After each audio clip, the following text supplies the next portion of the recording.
If you find you're unsettled listening today, reach out to a trusted friend or go to tradespodcast.com and click on resources. We are men in the trades, forging health in the drug poisoning crisis. This is Off the Clock Toolbox Talk. Today it's Deconstructing Your Inner Asshole Part 2. We're here with Jason White, our special guest from Nightingale Electrical. Let's jump right in where we left off. Believe it or not, there are 7 types of inner critics, or we're calling them assholes in this particular situation. There are 7 types of inner assholes that exist, and I'm going to read through a few of them, and you guys can voice when you're recognizing them or resonating with them. And these 7 types of inner critics, they've been created by a psychologist named Jay Early and a social worker named Bonnie Weiss. So the first one is called the perfectionist. And the perfectionist wants you to do things flawlessly. And if you don't meet those very high standards, it attacks you. And it says you will never do it right. Your work is worthless. Don't even bother trying. Guilty. I know about that guy. I think one of you said that. I think that was... Yeah, I definitely said that earlier. Okay, so that's definitely one of them. The second one is called the inner controller. It tries to control your behavior without any wiggle room, and if you slip, it blames you. It says things like, you did it again, shame on you, you have no willpower, and you are out of control again. Guilty. Yeah, I can relate to that one, but I've actually been able to start quieting that guy down quite a bit. So you're developing some skills in that area. So that's very hopeful. Yeah, but I don't know if I could articulate to you exactly how I developed those skills. So I would love to break that down a little bit, but let's keep hearing the other. The other assholes that are, because some people have all 7, so it's a lot. 2 for 2 right now. Yeah. The taskmaster. The taskmaster tries to get you to work as hard as possible, even when it's impossible. They say things like, you're so lazy, rest is for the weak, you can't even achieve anything. Yes, familiar. Yeah, 3 for 3. Okay. Number 4, the underminer. It tries to undermine your confidence and basically freeze what you're doing so that you can't move forward. Says things like, you're worthless, it's pointless, don't even try because you're going to fail anyway. Yeah, do you think that's related to imposter syndrome as well, that one?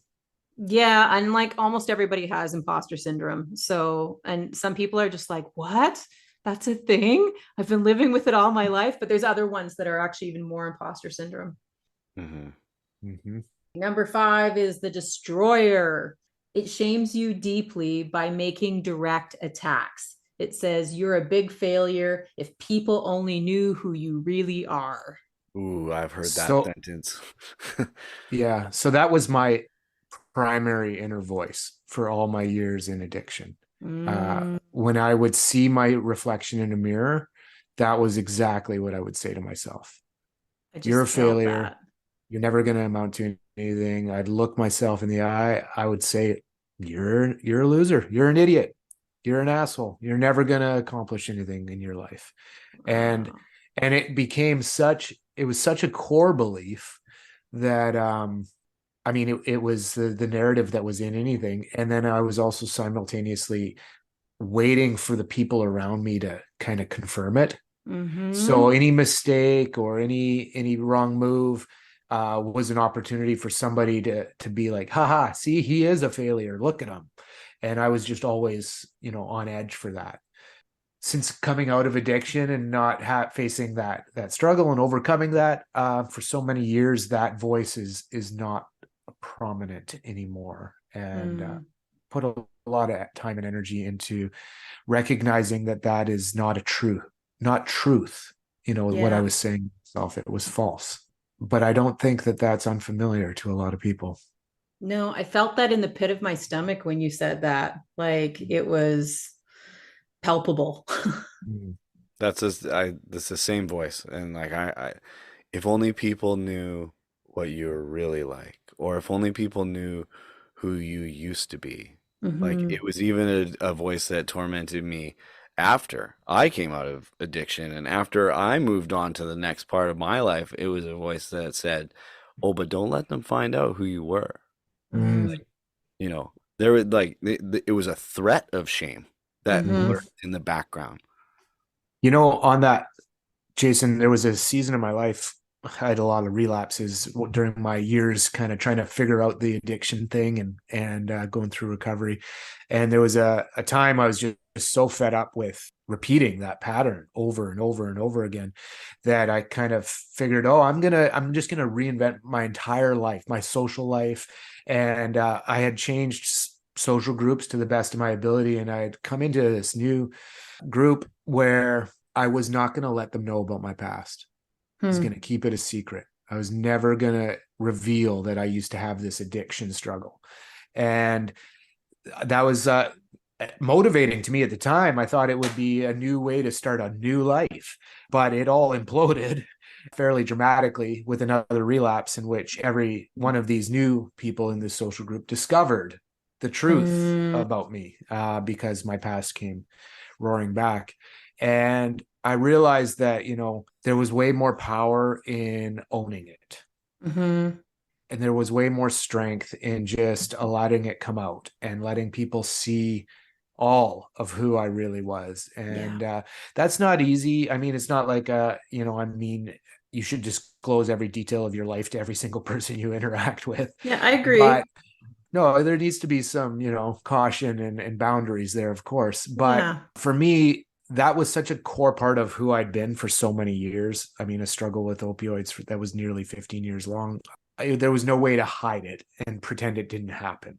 And Mm-hmm. so for me, I needed to own that thing. And actually, by owning it and allowing that vulnerability to come out and for people to know this about me was empowering and strengthening. And that was one of the things that actually probably pushed me forward into more permanent change. Mm. And so I am keenly aware of the power of vulnerability and owning our stories and not allowing, those things we're afraid of and that we're hiding, those fears we have and the things that we want to keep in the dark. Yeah. Um, they seem to have a lot more power over us when they're hidden. Yeah. a And hundred when we percent. bring them out into the light and share it with the world, it's like it loses its power. And And that's exactly why we're having this discussion today is we want to bring inner asshole out. And that's why we're deconstructing inner asshole to really understand what he is. And when we bring him out into the light, it's just like, oh, you're just scared. Oh, you're just trying to bring something to my attention.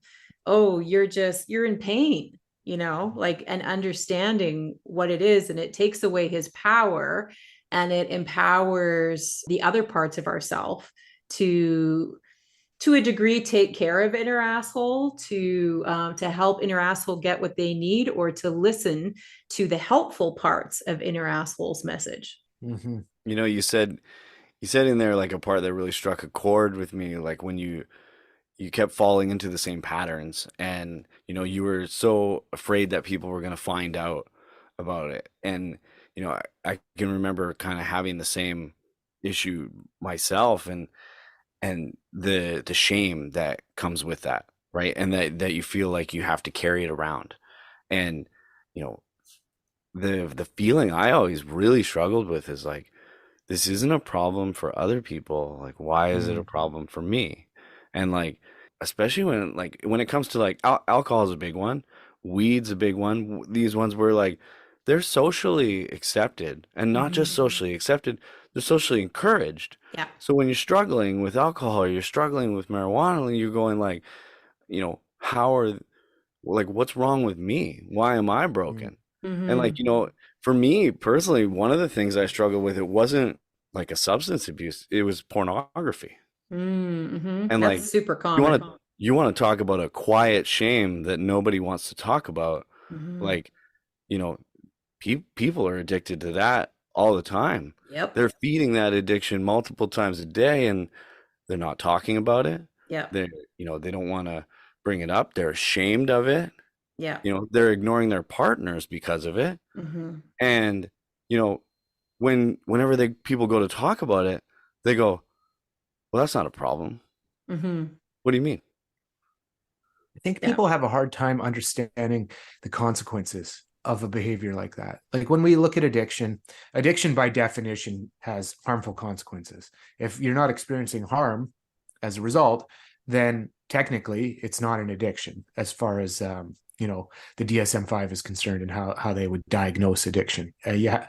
So when we look at pornography addiction, or people that are claiming or identifying a struggle there, I think it's a lot harder for them to articulate the consequences in their lives. Just like a lot of things, like the consequences of problematic substance use become apparent fairly rapidly, especially to the people around you. And most people that are having that struggle also can describe the harm it's causing. But how do you describe the way pornography is impacting your relationship? It's much more difficult to articulate that. And I think that when people can't put that harm into words, then it's just easier to hide it and pretend it's not a problem. And that's where shame kind of thrives, right? Well, and it's subtle. Like So subtle. That's what I was going to say. Insidious. it's not a problem at first. It doesn't change your behavior at first, but over time, as this, like the desire I have for my wife is encouraged by my libido, right? I want to be nice to her. I want her to be happy. I want us to connect on an intimate level because, those things are important driving forces to me as a man. But if I'm getting that satiation from somewhere else, then I'm not getting it from my partner, I'm losing that connection. And, that connection, that physicality is super important. And like, if you're not, if you're severing that connection, then, you're just roommates. Pornography can steal that connection from you, even if you don't want it to. Okay, so we have two more, the last two. So the sixth one is the guilt tripper. It tries to blame you for specific actions and decisions you took or didn't take in the past. And it says things like, how could you do this? You're going to regret this one for the rest of your life. Do we resonate with that or that not? that one's not me, but that's okay. Yeah, that's okay. I'm glad I'm not. It's I don't probably have good all that of you're them. not getting 7 out of 7. My expression is I used to be a goalie in hockey, and like you get scored on and then you gotta forget about it and move on to the next one. Like you can't you have to have a short memory. Yeah. So I apply that very much so to my life. Yeah. Okay, and the last one, the seventh, is called the molder, not like fuzzy mold, but like shaping mold. It tries to get you to conform even when it's not indicated. And it tells you things like, do as you're told, keep your head down, stay in your lane. What will other people think? I've shaken that one off quite well, but I relate to it, but it no longer runs me either. So yeah, there's still a few there, those first few were still resonating quite strongly with me. So there's some asshole deconstruction to be done yet. Yeah, same. I resonated very much with a bunch of that at the beginning, but that one you just said, the molder, like, I remember those days. I remember when I felt like that, but I've had so much success telling people what I think and putting my opinion out there that it doesn't make me afraid to separate from the crowd, even if it's unpopular. But I've made that mistake in the past and listened to that asshole in the past, and I've had much more success no longer listening to him. And if I think something, to say something. Okay, so wanting to move into connecting more of that softer side, we're kind of getting the aggressive side of self-compassion, or which is also connected to the asshole and the softer side. But we do need to understand what asshole actually does to our physiology when they are the loudest voice and they're the only voice that we're listening to. And it puts us into something called fight, flight, freeze, fawn. Have you guys heard of that before? Well, fight or flight and freeze, but not the last one. Not the fawn one. Jason, Yeah, have you? same. I've heard fight and flight. I used to hear that a lot, Yeah, and then it became fight, flight, or freeze, yeah, which actually made a lot more sense because I had seen that behavior and went, "Oh, that's one of those things." But I yeah. haven't heard fawn either. Okay. So fight is basically about, it can be physical fighting where you actually break out into fisticuffs. Yeah, you're actually fighting, or it can be things like blaming, shaming, judging, including judging yourself. That's also a fight behavior. And then when we're kind of reading through these four too, often people tend to orient themselves more toward one or two of these. So kind of keep an eye out for that and then figure out which one or two you're kind of more oriented for toward. So that's the fight. The flight is like running away. And so for me, for a long time, it actually was physically running away. So I would deal with difficult things by going for a really hard run. This is when I was younger and in much better shape than I am now. Or it can be things like isolating, ignoring, procrastinating. For me, procrastinating specifically through TV, like I just want to like numb out basically through TV or through like something I can really lose myself in. And that's a flight behavior. That's a running away behavior. The freeze is about over identification or just getting caught up in the essence, like you get stuck in whatever it was that happened. You're ruminating, you're going over it again and again and again in your mind. That's kind of what the freeze, or freeze can also just be like where you don't know what to do, you're just stuck. You can't respond any which way. And afterwards, you're just like, why didn't I do this? Why didn't I do that? Because you were stuck in freeze. And then the fawn one is the newest one. And the fawn one is basically about submitting to the threat.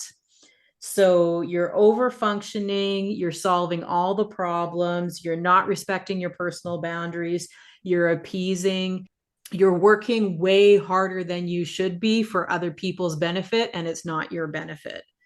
That's what the fawn response is. Hmm. Like, yeah, it's situational. I'm pretty evenly split, at least between fight, flight, and freeze. Mm-hmm. That circumstances kind of dictate which. And then and just a thought on the flight, because I have a tendency to, with certain conflict, to kind of pull out, withdraw. Mm-hmm. But I find that I do that more intentionally because it gives me the space to reassess, gather my Mm-hmm. thoughts, kind of process, and then come back to it. So it's not a flight for the sake of leaving forever. It's Mm-hmm. like a temporary flight, and Mm-hmm. I'll come back to this once I've settled myself. So that, in that sense, that's maybe a healthier way of dealing with some things, because in the past, if I get forced into a situation that I can't fly away from, Mm-hmm. then I might have to fight, right? Yeah. Yeah. So, No, and there's compassionate elements to all of these too. Like, if this is what inner asshole is making you do, but there's elements to it that, like, maybe you need to fight right now. Maybe you need to run away right now. Maybe you do need to work a little bit harder right now to get something else to happen, but it just can't be ongoing, like day after day after day after day. You're like killing yourself trying to get something done and you're not getting anything out of it and there's no end in sight. That's where it would be a damaging thing. yeah. I think as you described like all four things, I had memories in my mind of like each time I had done like one of those things. Mm, I would say I probably tend not to fight, mm-hmm, um, just to like avoid confrontation. But I can definitely think of a lot of times where I've been standing there thinking, listening to that inner asshole inside go like, "Oh, please try me right now. mm-hmm, Please, please. Like, I don't want to come out with this aggression, but I mm-hmm, will respond with lots of aggression. Please, please come at me." Like I've had that thought, a number of times. I think I'm probably prone to like flight the most as well. And mm, I like the idea, Daniel, that you said like where you're like, I'm not running from the situation because like I'm afraid and I'm not going to deal with it and I'm going to totally avoid, but like I need to regroup. And like Mhm. I need to regroup because, I wasn't ready for this kind of confrontation, or I wasn't, maybe I didn't think about all the factors that I needed to consider. Maybe I'm not sure about how I feel right in that moment. And like, I don't want to act when, I'm not sure, which is also the same thing that causes me to freeze, where I'm like, Mm-hmm. oh, what do I do? And you got a million thoughts running through your head, and you're like, literally, what do I do? And nothing goes past there. Mm-hmm. Mm-hmm. Yeah. Yeah. I don't know if this is exactly relevant, but I saw that freeze at work in my life. One of the ways my brain works is I'm very analytical. So I want research. I want to understand an issue before I act. And, Mm. my son was being diagnosed with ADHD when he was young. And so there was, conversations around medication and treatment, what's the best approach. And so I thought I'd really like research it. And it turns out there's experts that say, yes, you should medicate, and experts that say you should not. Mm-hmm. So I was really stuck Hmm. because the research wasn't helping me. It was just causing me to freeze. Mm-hmm. And I had no way of sorting through that because the experts were contradicting each other. And so it was not an easy one to sort through because I couldn't rely on, the research. And normally we talk that way. I talk that way all the time. Like, oh, what does the research say? And, what does the science say? Oh, that's a dangerous road to go down, isn't It is now, Yeah. right? it? Yeah. Well, it's not settled. It's not settled. And I wasn't settled. And, difficult thing. This is life, though. It's not always black and white. It's gray. It's messy. And It's rarely black and white. It's always, this is the vulnerability and uncertainty part that gets most of us, that makes us all crazy, because we want definitive black and white. This is what you do. And even when we're talking about this conversation, we're kind of coming around the back end of this now. We're going to talk about what to do with your inner asshole and how you get him to settle down and play a positive role. It's not linear. It's not step one, step two, step three. It's kind of, I don't know, Daniel and I talked another episode about, it's kind of a journey that you go on. And it's annoying because it's like you need it clear. Step one, step two, step three. Tell me how to deal with this. But very few things in life are like that. Maybe construction is like that. Is that why we like construction? Because it's clear. You put this thing together with that and it makes this structure? I don't know. I think maybe, yeah, but I hearken back to like the scientific method, right? Mm-hmm. Like, what's the first step in a scientific method? You come up with a theory, Mm-hmm. right? And, you know, the way we've advanced in science over the years that we've been recording human interaction is that we've challenged a norm by saying this is what's accepted generally as truth. And a scientist says, I don't think that's true. And then he goes on to attempt to prove it beyond a shadow of a doubt so that it becomes truth. People used to think the world was flat, and then one guy said, I think it's round. Mm-hmm. Right? And then he proved it. So, that's science always goes up and challenges the accepted norm. And like, we can't get mad for people doing that. We need to continue to challenge accepted norms, because if we truly believe in truth, it will keep presenting the same thing to us. Mm-hmm. Although there's the complication that humans are the most complex things to try to figure out. And like, if we're talking ADHD, for example, ADHD is a human disorder, but it can also be a symptom of trauma. It can also be a symptom of overwhelm.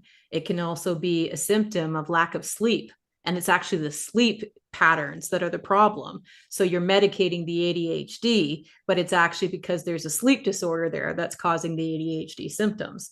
So it's so complex in how we approach it and how we look at it. And that's why the holistic health thing is, I is wonder important. also if pathologizing it as a disorder isn't entirely the most helpful way of thinking Mhm. about it. And I That's know a what lot I of would agree people with. with ADHD who have decided to not think about it that way, to Mhm. rather think this is just my unique brain. This is Mhm. how I was made, and this is who I am, and that frees them Mhm. from the, it's when we label things, it's kind of a double-edged sword. I think sometimes it's a relief, like, oh, this is what I have, now I understand, but simultaneously it can be make everything worse. We pathologize it, and then it's like you lean into that thing, Mhm. almost becomes a self-fulfilling prophecy or something of that sort. Basically what they talk about for how to help your inner asshole calm down and not cause so much chaos and damage and pain in your brain is the experts, the researchers talk about befriending your inner critic or befriending your inner asshole. And they sometimes say, like, talk to your inner asshole as you would a good friend. For me, that particular analogy didn't work very well. I don't know why. Maybe I'm not a good friend, or maybe I don't talk like that to my friends. But for me, it was more helpful to be aware of, would I say what I'm saying to myself to my 4-year-old son? Mm. And honestly, it freaking breaks my heart now when I think about how I talk to myself. If I would have talked to my son like that, I can't even say the things that I used to say to myself. I can't say them out loud if I'm thinking about saying that to my son, because that it just horrifies me that anybody would ever say that to a child. But yet I would say those things to myself constantly all day because that was inner asshole going, right? So, what I found more helpful was to imagine inner asshole as part of kind of like a council of elders, or I don't know if you're into medieval stuff, a Knights of the Round Table in my head, where it's like inner asshole is one of the voices sitting around the table or one of the voices in the club. And there have been points where he's become so catastrophically out of control that curiosity, compassion, gratitude, insight, all those different things were creativity, were hiding under the tables and couldn't even give their voice because inner asshole had taken over. So, how do I restore the balance between my inner counsel so that asshole isn't the only voice? They still have a voice because they have something important to tell me. But then after they finish telling me, and I sometimes actually visualize this, it's a little bit cheesy, but I'll be like, thank you, inner asshole. Can you please sit down now? I heard you. You had your say. Now I want to hear from gratitude. Now I want to hear from creativity. Now I want to hear from delight or awe, or like all these other voices that are also at the table. What do you guys think of that strategy? Or do you have other strategies that you use to get inner asshole to kind of take a more reasonable place? I think about my inner asshole's voice and kind of what it sounds like and how do I interpret it. There's probably a lot of people out there that think the same way, but I think about my dad, and it was a voice that I didn't always agree with, but I almost always respected.